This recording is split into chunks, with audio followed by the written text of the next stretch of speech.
Many years ago, in the city of Abuja, the sun beat down on the streets like it was determined to leave a mark. The heat clung to everything: rooftops, rickety buses, the iron gates of government buildings, and still Rhoda walked. She had just finished her NYSC, the final rite of passage for every Nigerian graduate, and stepped out into the world with more ambition than money, with fire in her chest and blisters on her feet. She wasn't born into comfort.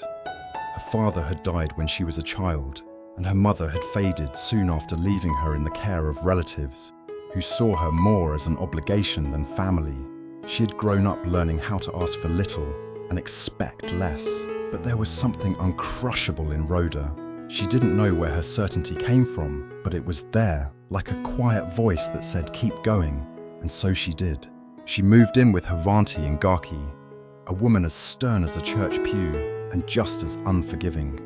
They shared a small room in appealing flat walls streaked with old water damage and dreams Rhoda had to tuck beneath her pillow each night. She ironed her single white blouse daily, polished the only pair of heels she owned, until they could reflect the sun and march from office to office, with her file in one hand and stubbornness in the other. Most days she returned with nothing but exhaustion, but she never let her auntie see her slump. She'd cook, clean, smile tightly and try again the next day.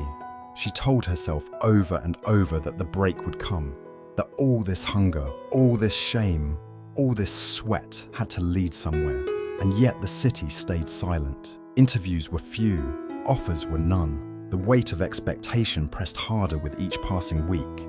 Then came that night, a Friday. She hadn't wanted to go out, but her friend Amaka had insisted, said it was a farewell hangout for NYSC friends. Small chops and drinks, nothing serious. Rhoda borrowed a black dress from Amaka's cousin and used her last cash to braid her hair. For once, she just wanted to feel like a girl, not a job hunter or an unpaid housemaid. They started at a modest lounge, but by 11 p.m, they had migrated to a flashier club in Woos. Amaka knew someone who knew someone, and suddenly they were let past velvet ropes into a space humming with bass and bathed in purple light. It wasn't Rhoda's scene. She preferred quiet spaces, but that night she let herself float. The music dulled her anxiety. The cocktails softened the ache. She was laughing at something Amaka said when she noticed him. He stood near the bar, tall and self-contained, like the kind of man who never had to ask twice for anything.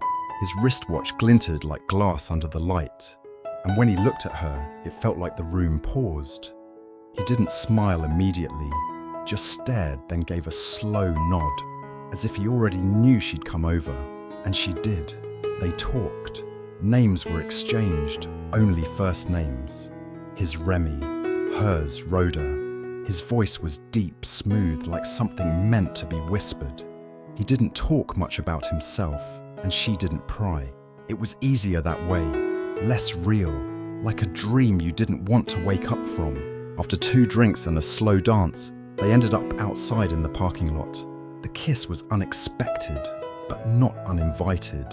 It felt like rebellion against everything she carried, against every no she'd heard for months. When he offered her a ride, she nodded without thinking.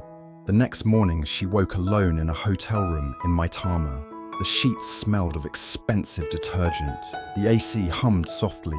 Her dress was on a chair neatly folded. Her bag was untouched. And beside her on the bed, a clean stack of 10,000 naira notes. 10 notes. 100,000. She stared at them like they were acid. No note. No number. Just the memory of his voice and the sour taste of guilt swelling in her throat. She wasn't a sex worker. But what else did it look like? She hadn't asked for money, but there it was, like a receipt. She gathered her things without touching the cash, but in the end, she took it. Not out of greed, but because she couldn't afford not to. On the taxi ride home, she didn't look out the window. Her chest was a clenched fist. She never told Amaka, never told her auntie, never told anyone. She buried the night beneath errands and chores and more job applications, but the memory lingered like the scent of perfume on borrowed clothes. Then 4 weeks passed. Then 5. Her period didn't come. She blamed stress, then blamed malaria. But when her cousin handed her a test strip in a plastic bag, Rhoda took it with trembling hands. She waited in the bathroom behind Garki Market. When the 2 pink lines appeared, she sank to the floor. Her mouth opened, but no sound came. She was pregnant by a man she barely knew, a man whose last name she didn't even know. There was no one to call, no one to blame, just the facts. She had a child inside her and no way to care for it. Her auntie noticed quickly. Vomiting, dizziness, skipped meals. "Are you sick?" she barked. Rhoda nodded. "It's ulcer," she lied. But auntie wasn't a fool. One afternoon, after Rhoda sniffed her food and pushed it away again, her auntie dropped the spoon and looked at her long and hard. "You don't carry Belle Abbey?" Rhoda didn't answer. Her eyes filled and spilled. Her auntie's voice exploded. The shouting was volcanic. "You want to destroy your life? A useless girl with no job, now pregnant. Who is the father?" Rhoda choked out the name soft as cotton. "Remy. Remy who? I don't know." And just like that, her auntie stopped speaking to her. The silence was louder than any slap. Rhoda began cooking more, scrubbing harder, tiptoeing through rooms like a ghost. But she knew it didn't matter what she did. She was alone. The shame sat on her like wet cloth. And in her isolation, panic bloomed. She went to the chemist, asked for a D&C. 35 to 40,000, the man said, eyes cold, voice flat. Rhoda had 3,000 to her name. That's when she got reckless. She turned to Google, WhatsApp groups, whispered advice from other NYSC girls. Drink hot gin. Insert unripe pawpaw. Jump from a table. She boiled bitter herbs until the kitchen reeked. Mixed paracetamols with hot water. Tied wrappers tight around her belly and lay on her stomach at night. She bled lightly for a few days and prayed it was working. Then one night, she passed out in the bathroom. Her auntie found her unconscious mouth foaming. She didn't take her to the hospital, paid a back alley nurse from Jabi to revive her at home. Rhoda woke up 3 days later, soaked in sweat and shame. Her auntie looked at her with disgust. "Since God has decided to keep this child, you better carry it and suffer the consequence." And just like that, the fight left her. She stopped struggling. She lay in bed and let the days pass. Her belly began to round. She hid it under oversized clothes. The child refused to leave her and something inside her stopped wanting it to. And so there she was, 23, unemployed, unwanted, and soon to be a mother, in the middle of Abuja, in a city that never stopped moving. And still she stood. Rhoda gave birth on a rainy Thursday. No epidural, no husband's hand to squeeze, no waiting room filled with anxious family. Just her auntie pacing back and forth with folded arms, and a midwife who muttered, "Push like your life depends on it." And she did. Rhoda pushed, like she was fighting back against every shameful whisper, every rejection letter, every time she was made to feel like nothing. She pushed until her body split open and her voice cracked from screaming. And then at exactly 1:48 p.m, her son entered the world. He didn't cry at first, just opened his eyes and frowned, fists clenched, like he came ready to fight the world. Then came the wail, strong and defiant. The midwife smiled and whispered, "Nah, warrior, you borno." And Rhoda knew she was right. He looked like Remy. The same jawline, the same sharp brow. Even asleep, the resemblance haunted her.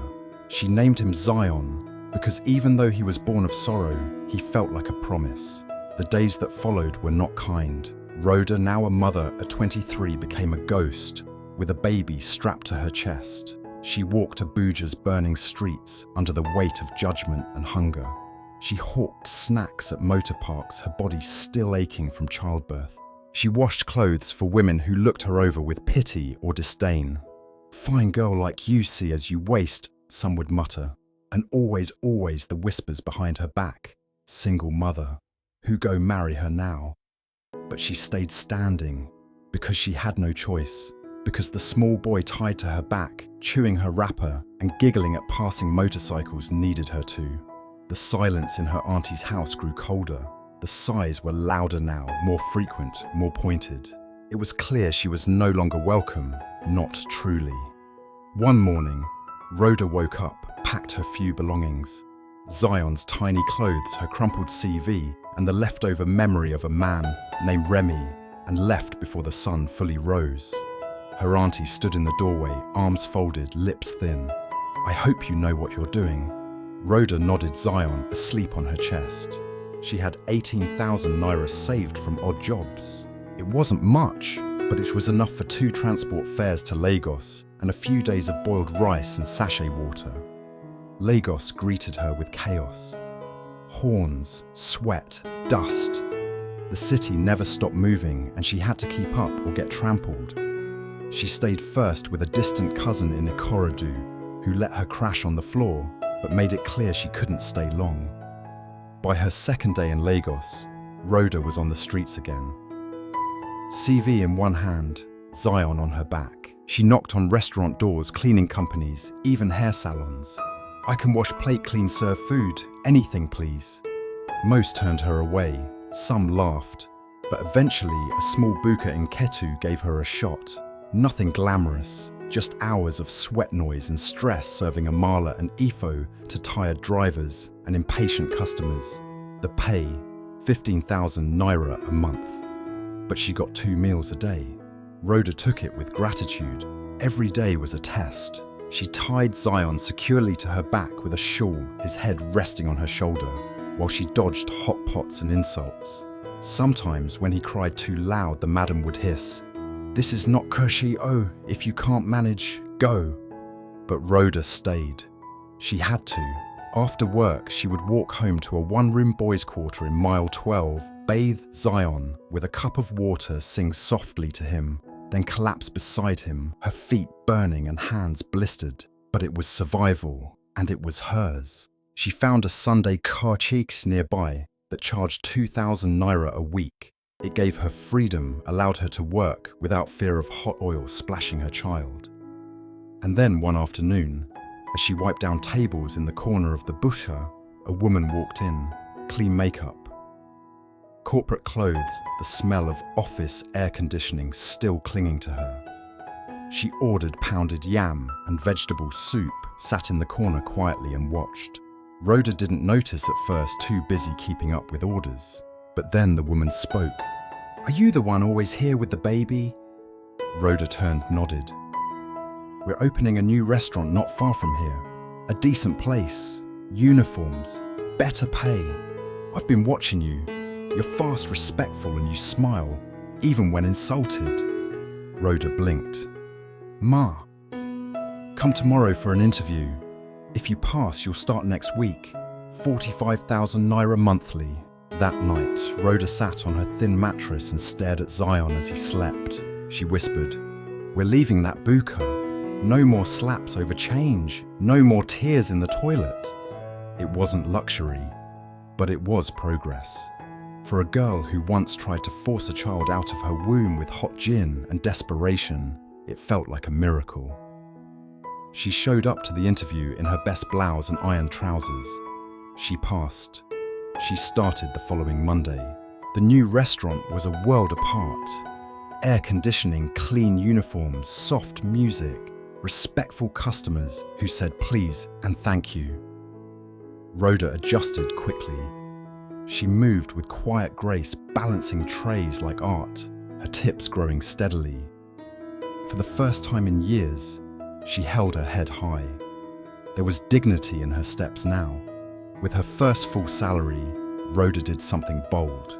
She walked into a modest private school, not the flashy kind with swimming pools and generators, just one with colourful walls and warm teachers, and enrolled Zion in nursery class. The receptionist smiled. "Father's name." Rhoda took a breath. "Just put Rhoda Emanuel." She paid the term fees in cash. No begging, no installment plan, no explanations. That night she ironed Zion's yellow shirt and brown shorts with trembling hands, tears rolling silently down her cheeks, not from pain, but from something she hadn't felt in years: pride. 4 years passed. Zion turned 5. He was sharp, inquisitive, and beautiful. He had her eyes, but everything else belonged to the man he had never met. Rhoda had grown too, from floor staff to supervisor. She now wore low heels, carried a small handbag, and walked with purpose. Customers respected her. Her boss trusted her. She even opened a small savings account. Their apartment no longer leaked. Zion had his own mattress now covered in cartoon prints and plastic dreams too big for their 4 walls. And though people still whispered, "single mother," she no longer flinched. She wore the label with quiet pride. But one question haunted her, one that couldn't be ignored. "Mummy, where's my daddy?" It started with bedtime questions, then during school runs, then randomly in the middle of cartoons. Rhoda dodged. "He's far away. He's traveling. He's in another country." But Zion was too smart, too curious, too observant. And what Rhoda didn't know, what she could never have guessed, was that her past was already on its way back.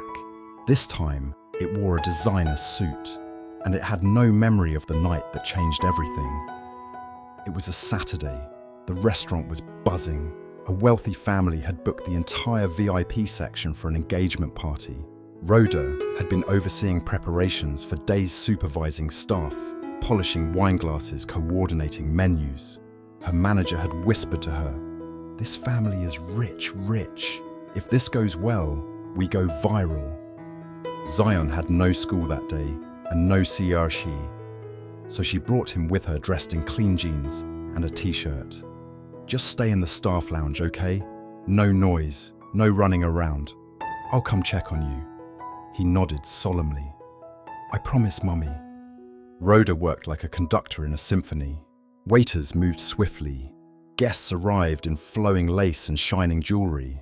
The smell of grilled seafood mixed with soft laughter and clinking glasses. Then the couple walked in, the bride-to-be in gold lace, the groom tall in dark green agbada. Camera flashes exploded, people clapped, and Rhoda turned instinctively to greet them and froze. The man, the face, Remy, older now, maybe a little fuller in the face, but it was him. The jawline, the confident stride, and the smile that once melted her common sense. Her heart slammed against her ribs. She gripped the tray harder. He hadn't changed, well-fed, well-dressed, still carrying the world like it owed him something.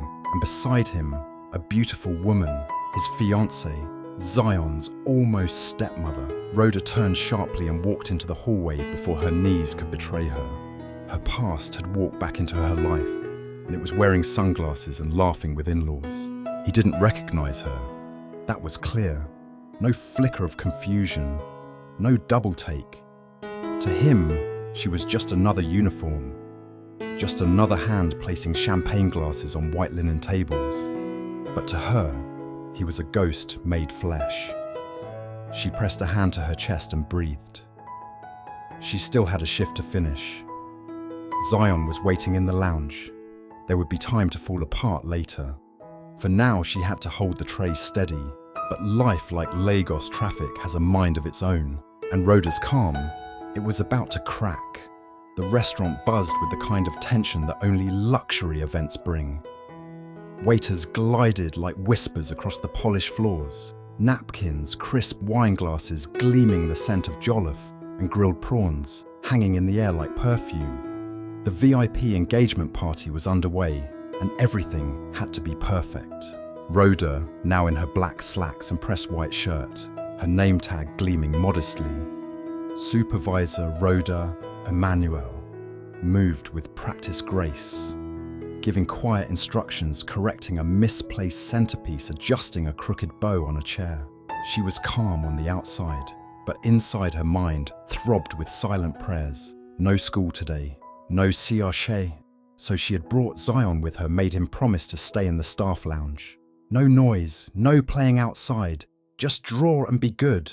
she'd said. He had nodded like the little grown-up he was, his notepad and toy car tucked under one arm, his cleanest shirt tucked into jeans that were already getting too short.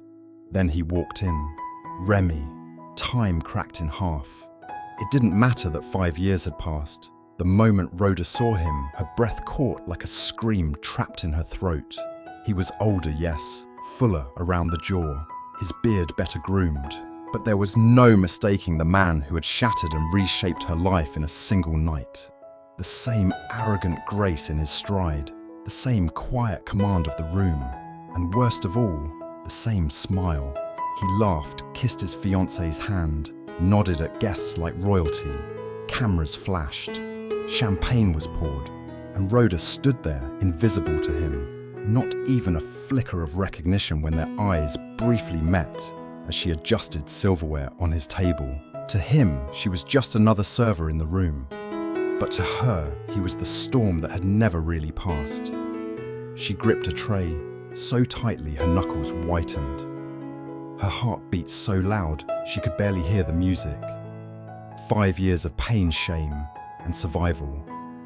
5 years of feeding a child alone. And there he was, smiling for photos, like the past had never happened. Rhoda turned sharply, ducked into the hallway behind the kitchen before her legs gave out. She leaned against a wall, one hand covering her mouth, the other still holding a cloth napkin.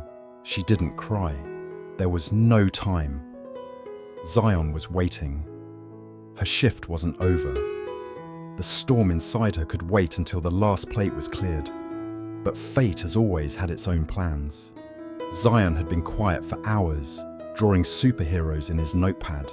The staff lounge quiet, except for the occasional footsteps and faint music from the dining hall. But eventually, curiosity got the better of him. He stepped into the corridor, rubbing his eyes, wandering toward the restroom like the little man he was. That's when she saw him. Remy's mother, elegant in burgundy lace, coral beads heavy around her neck. Phone still in hand from a call she had just ended. She turned and froze when she saw the child. The resemblance hit her like thunder.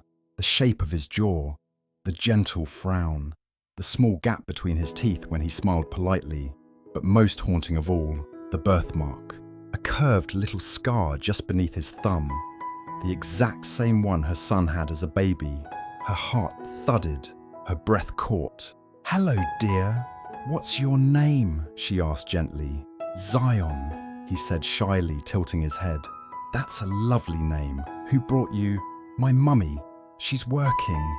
He pointed vaguely toward the kitchen. The woman stared for a moment longer, lips parted in confusion. Her instincts screamed. She had seen this face before, in baby pictures in old photo albums. But that wasn't possible. She composed herself and walked back to the hall, her mind spinning.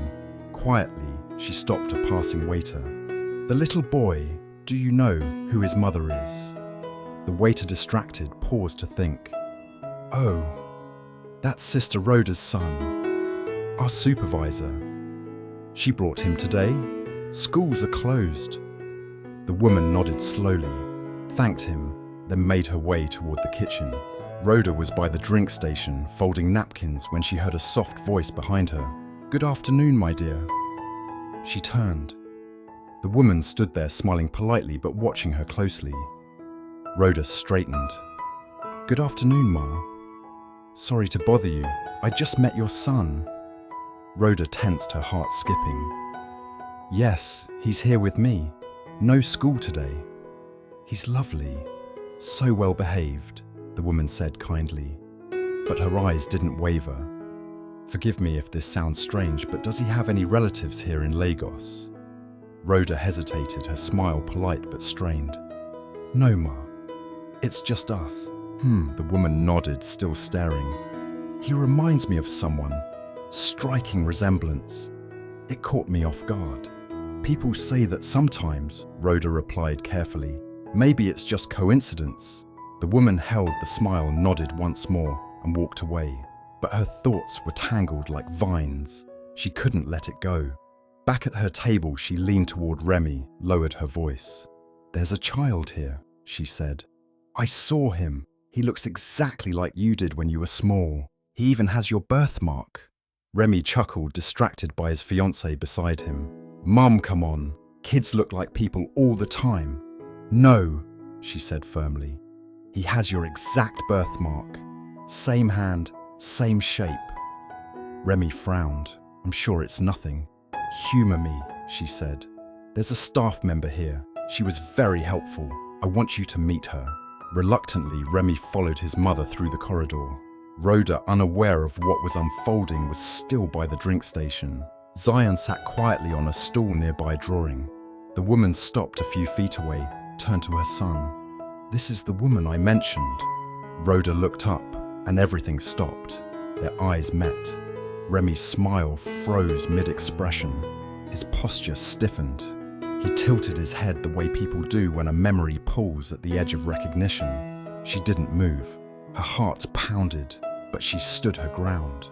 And then his eyes dropped to the boy. Zion looked up, eyes wide, curious, and Remy staggered, just slightly, but it was there.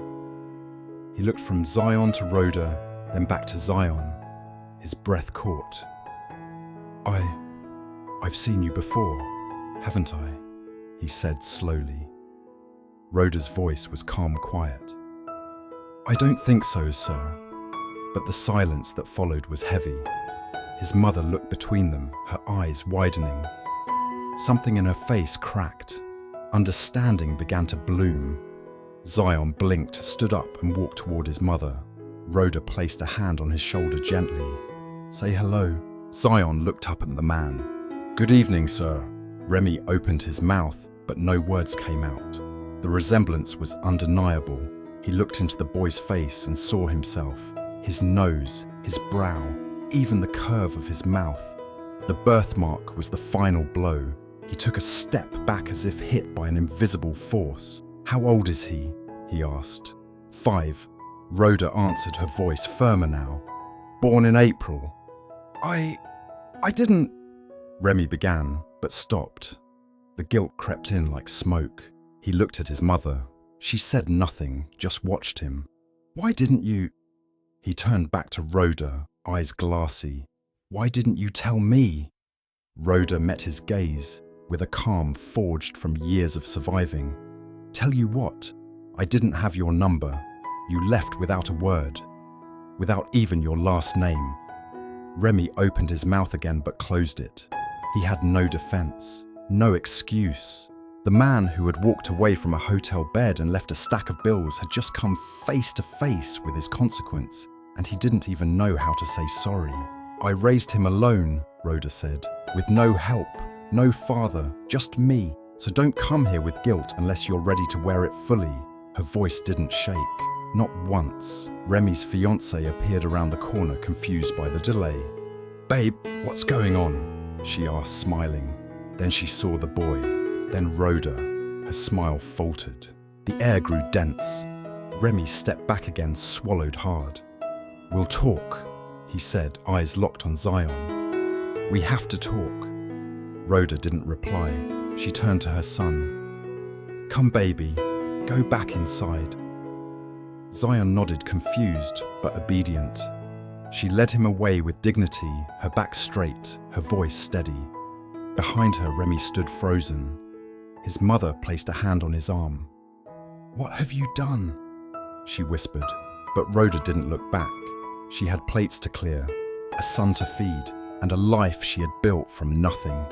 Thank you so much for staying with us until the very end of Rhoda's journey. A story of pain, strength, and quiet triumph. If her story moved you, made you think, or even brought a tear to your eye, we'd love to hear your thoughts. Please leave a comment below and share what part touched you the most. And if you haven't already, don't forget to subscribe to our channel for more powerful and emotional stories like this. Your support means everything, and it helps us keep bringing untold voices to light. See you in the next story.